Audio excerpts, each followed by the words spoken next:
कैसे हैं सभी छात्र और छात्राएं। चलिए मैं आपका अपना टीचर गुलशेर गौड़। आज मैं आप लोगों के लिए संडे है और फेस्टिवल का दिन भी है।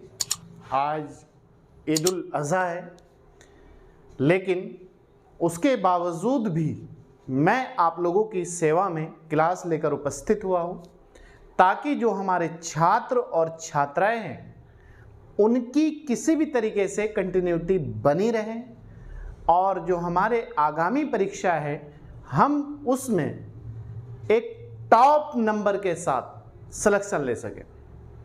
तो मैं ये बात बार बार कहता हूँ और मैं खुद भी इस चीज़ के प्रयोग करता हूँ कि आप लोगों की कंटिन्यूटी बनी रहे एग्ज़ाम के लिए, और थोड़ा थोड़ा करके ही हमारी जो कंटिन्यूटी है, जो लगातार की मेहनत है दिन प्रतिदिन की, वो हमें कामयाबी प्रदान करती है। तो उसी चीज़ को ध्यान में रखते हुए नॉन स्टॉप क्लास लेकर आता हूँ मैं आप लोगों के लिए, ताकि कोई भी दिन ऐसा हमारा ना रहे जिसमें आप लोगों को मैं क्लास उपलब्ध ना कराऊँ। तो आइए देखते हैं। आज हमारा जनरल स्टडी का टेस्ट है, सामान्य अध्ययन का टेस्ट है, जीके जीएस का टेस्ट है। तो आप इसे अच्छी तरीके से पढ़ें और हो सके तो नोट्स बना लें, और नोट्स नहीं बनाएंगे तो कम से कम 2-3 बार आप इसे लिख लें। चलिए देखते हैं। सामान्य अध्ययन टेस्ट नंबर 22। पहला क्वेश्चन है, निम्नलिखित में कौन सा एक अग्निवलय नामक ज्वालामुखी कटिबंध से घिरा हुआ है। अग्निवलय को ही fire ring of the Pacific की घटना भी कहा जाता है। फायर रिंग, अग्निवलय नामक ज्वालामुखी कटिबंध से घिरा हुआ है। ए, अटलांटिक महासागर, भूमध्य सागर या फिर प्रशांत महासागर। बतलाइए। वेरी गुड, बहुत अच्छा परफॉर्मेंस कर रहे हैं आप सब लोग। मुझे उम्मीद है कि हमेशा इसी तरीके से आप लोग हमारे साथ बने रहेंगे और कार्य करते रहेंगे, और हम आपकी सेवा में इसी तरीके से मेहनत से काम करते रहेंगे। तो ऐसा जो वो है आपका, निम्न में कौन सा एक अग्निवलय नामक ज्वालामुखी कटिबंध से घिरा हुआ है? तो ये है आपका भूमध्य सागर। ठीक है। क्वेश्चन नंबर 2, समुद्र जल से एक मिनट रुकिए।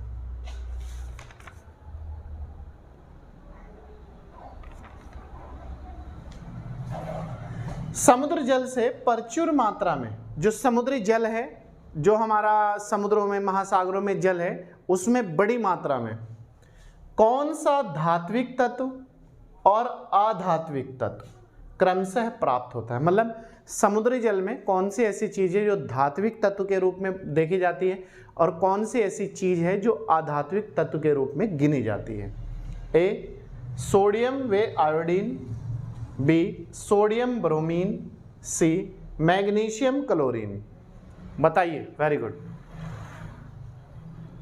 ये ऐसी चीज है सोडियम आयोडीन, ठीक है, जो क्या है, समुद्री जल में धात्विक जो तत्व है वो है सोडियम, और अधात्विक जो तत्व है वो है आयोडीन। आप याद रखना, सोडियम क्या है, धात्विक तत्व है, और आयोडीन मतलब नमक जो है वो अधात्विक तत्व है, और दोनों समुद्री जल से हमें प्राप्त होते हैं। नेक्स्ट, निम्न में कौन सा रोग टाइगर मच्छरों द्वारा संचारित नहीं होता? नहीं होता मतलब नहीं फैलता।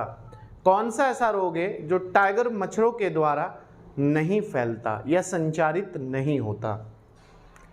पीत ज्वर, डेंगू, चिकनगुनिया या फिर जापानी एन्सेफेलाइटिस।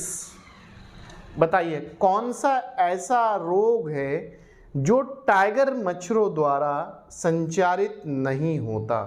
पीत ज्वर, डेंगू या फिर चिकनगुनिया या फिर जापानी एन्सेफेलाइटिस। ऐसा है जापानी एन्सेफेलाइटिस।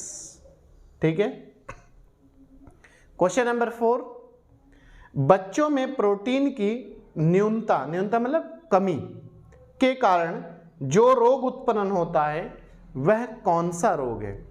अगर बच्चों में प्रोटीन की कमी हो जाए तो उससे कौन सा रोग उत्पन्न हो जाता है?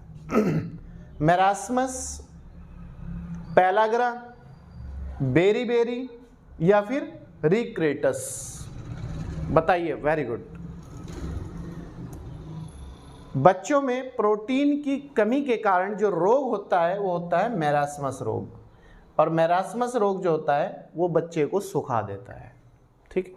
नेक्स्ट, चीनी लेखक भारत का उल्लेख किस नाम से करते हैं? मतलब जो चीनी राइटर है वो चीनी भाषा में भारत को किस नाम से हिंट करते हैं, या भारत को किस नाम, क्या नाम देते हैं अपनी पुस्तकों में चीनी लैंग्वेज में? ए फोकोकी, फोकवोकी, यिनतू, सीयूकी? बताइए।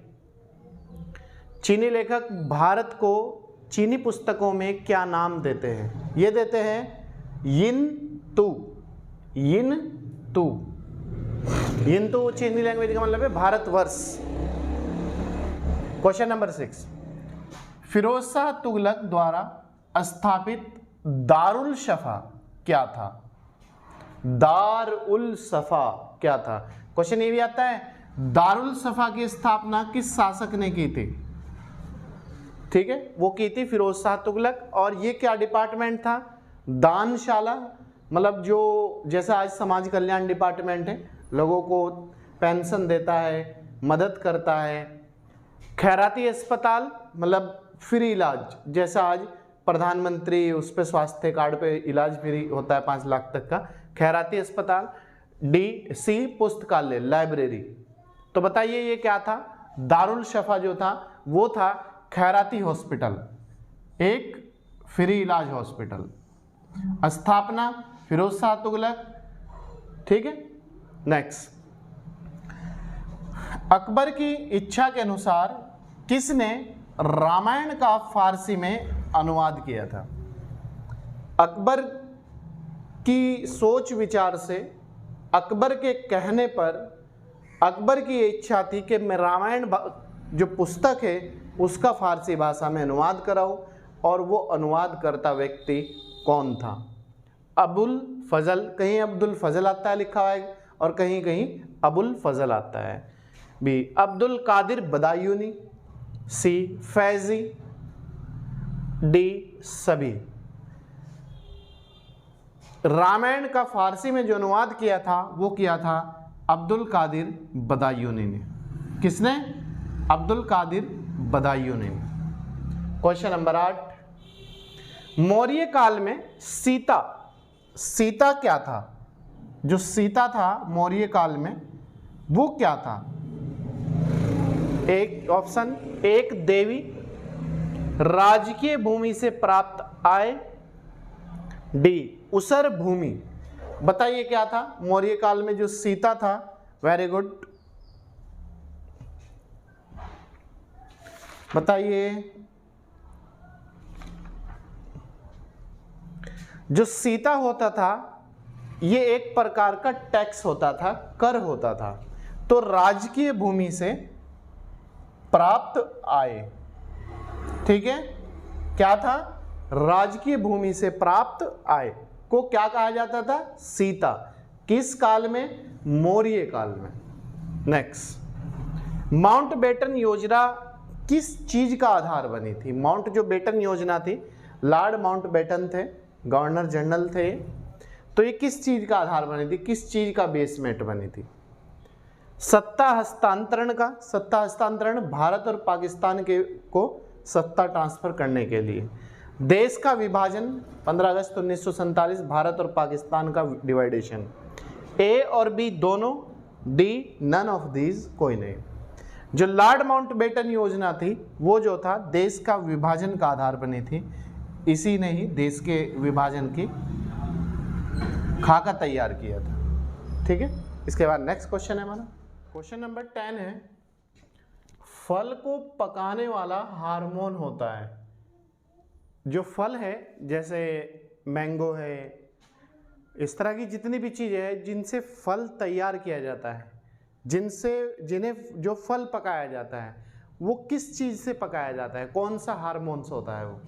जिब्रेलिन हार्मोन, एथिलीन, एब्सिसिक अम्ल। बताइए कौन सा हार्मोन होता है? वो होता है आपका जो फलों को पकाने के लिए होता है, एथिलीन। क्वेश्चन नंबर 11, किसी उद्योग क्षेत्र में अम्लीय वर्षा किसके कारण होती है? Methane, carbon dioxide, sulphur dioxide. अम्लीय वर्षा होती है जो उद्योगों का जो धुआं है वो ऊपर वायुमंडल में चला जाता है और वो जहरीला पदार्थ होता है उसमें। जैसे ही पहली वर्षा होती है तो उसके साथ वो नीचे आ जाता है, उसे अम्लीय वर्षा कहा जाता है। तो वो गैस है आपकी सल्फर डाइऑक्साइड। सल्फर डाइऑक्साइड का साइड इफेक्ट बहुत ज़्यादा होता है। क्वेश्चन नंबर 12, निम्न में किस बायोम को विश्व की ब्रेड बास्केट कहा जाता है? मतलब ब्रेड की टोकरी, बास्केट टोकरी ब्रेड की कहा जाता है। बायोम मतलब क्षेत्र को जहां पर गेहूं की पैदावार ज्यादा होती है, क्योंकि आपको पता है कि ब्रेड जो है वो गेहूं से ही तैयार हो जाता है होता है। उष्ण कटिबंधीय स्वाना क्षेत्र, मध्य अक्षांश घास स्थल, टैगा क्षेत्र या टैगा वन, डी कोई नहीं, नन ऑफ दीज। बताइए ब्रेड की बास्केट किसे कहा जाता है? ये कहा जाता है मध्य अक्षांश घास स्थल को। क्वेश्चन नंबर 13, वह जीव कौन सा है जो वायु प्रदूषण को मॉनिटर करता है, देखता है? ए फंजाई, बैक्टीरिया, लाइकेन या फिर शैवाल। बताइए, वेरी गुड। वह जीव कौन सा है जो प्रदूषण को मॉनिटर करता है? वो है आपका लाइकेन। लाइकेन मतलब आपने देखा होगा तालाब वगैरह के किनारे वो जम जाती है आपकी, काई कहते हैं जिसे, उसे लाइकेन कहते हैं, हरी हरी सी। क्वेश्चन नंबर नेक्स्ट, दक्षिण अमेरिका का कौन सा देश पेट्रोल का सबसे बड़ा उत्पादक है? दक्षिण अमेरिका में कौन सा ऐसा देश है जो पेट्रोल का सबसे बड़ा उत्पादक कंट्री है? ब्राजील, वेनेजुएला, कोलंबिया या फिर कोई नहीं? बताइए। पेट्रोल का सबसे बड़ा उत्पादक जो दक्षिण अमेरिका में है वो है वेनेजुएला।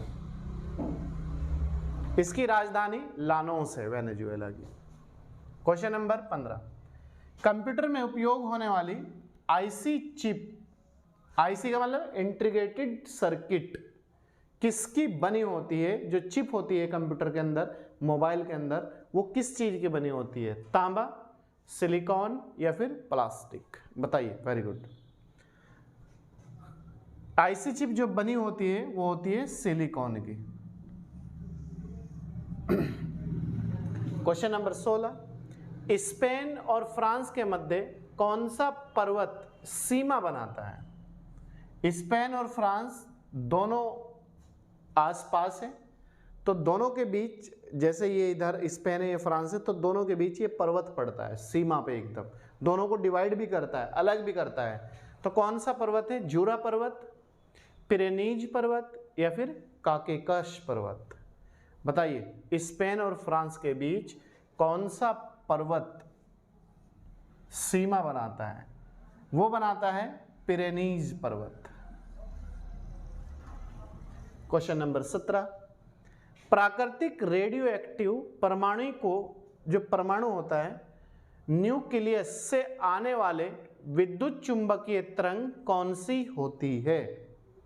प्राकृतिक रेडियो एक्टिव परमाणु को न्यूक्लियस से आने वाले विद्युत चुंबकीय तरंग कौन सी होती है? अल्फा किरण, बीटा किरण या फिर गामा? Alpha, beta, gamma. वो होती है आपकी गामा किरणें। गामा किरणें की भेदन जो क्षमता होती है वो ज्यादा होती है। क्वेश्चन नंबर 18, गैर कानूनी अवरोध, अगर किसी को गलत तरीके से बंदी बना लिया गया हो, गैर कानूनी अवरोध के लिए कौन सी रिट न्यायालय जारी कर सकता है? अगर किसी को पुलिस द्वारा किसी भी तरीके से गलत तरीके से बंदी बनाया गया है, उसे अरेस्ट किया गया है, तो उसे करने के लिए बंदी प्रत्यक्षीकरण, परमादेश या फिर प्रतिषेध? वो रिट है हमारी बंदी प्रत्यक्षीकरण। ठीक है। क्वेश्चन नंबर 19, बाल दिवस कब मनाया जाता है? किस तिथि को मनाया जाता है बाल दिवस? 5 सितंबर, 14 नवंबर, 21 दिसंबर। बताइए बाल दिवस कब मनाया जाता है? 5 सितंबर, 14 नवंबर या फिर 21 दिसंबर? बताइए। Very good. बाल दिवस कब मनाया जाता है?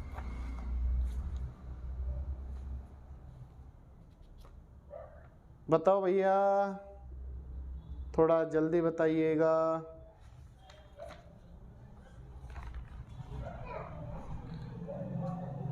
ये मनाया जाता है 14 नवंबर को बाल दिवस प्रतिवर्ष। क्वेश्चन नंबर 20 और लास्ट क्वेश्चन है आज के टेस्ट का। त्रिपिटक ग्रंथ किस धर्म से संबंधित है? जो पिटक वो है ग्रंथ, उसका संबंध किस धर्म से है? त्रिपिटक का मतलब होता है फूलों की टोकरी। ठीक है। और इसमें 3 पिटक होते हैं, सुत पिटक, विनय पिटक और अभिधम पिटक। इन तीनों को ही मिलाकर त्रिपिटक कहा गया है। बौद्ध धर्म, जैन धर्म या फिर ईसाई धर्म? बताइए। Very good. त्रिपिटक का जो संबंध है वो है बौद्ध धर्म से। किससे? बौद्ध धर्म से। क्लियर है? तो प्यारे छात्रों छात्रों, ये था आज का हमारा टॉप 20 जनरल स्टडी का टेस्ट, जो मैं आज भी आप लोगों के लिए, छुट्टी थी, संडे का दिन था, उधर फेस्टिवल था, तो उसके बावजूद भी मैं आप लोगों के लिए लेकर उपस्थित हुआ हूँ। तो आप लोग भी हमारे साथ मिलकर मेहनत करें और ज़्यादा से ज़्यादा लगातार मेहनत करने का प्रयास भी करें और पढ़ने का भी ज़्यादा से ज़्यादा प्रयास करें। चलिए, मैं आपका अपना टीचर गुलशेर गौड़ मिलता हूँ आपसे नेक्स्ट वीडियो के साथ। तब तक आप इसे अच्छी तरीके से पढ़ें, बाकी जो अदर क्लास हैं उन्हें रिवाइज करें और अपना बहुत ख्याल रखें। Thank you.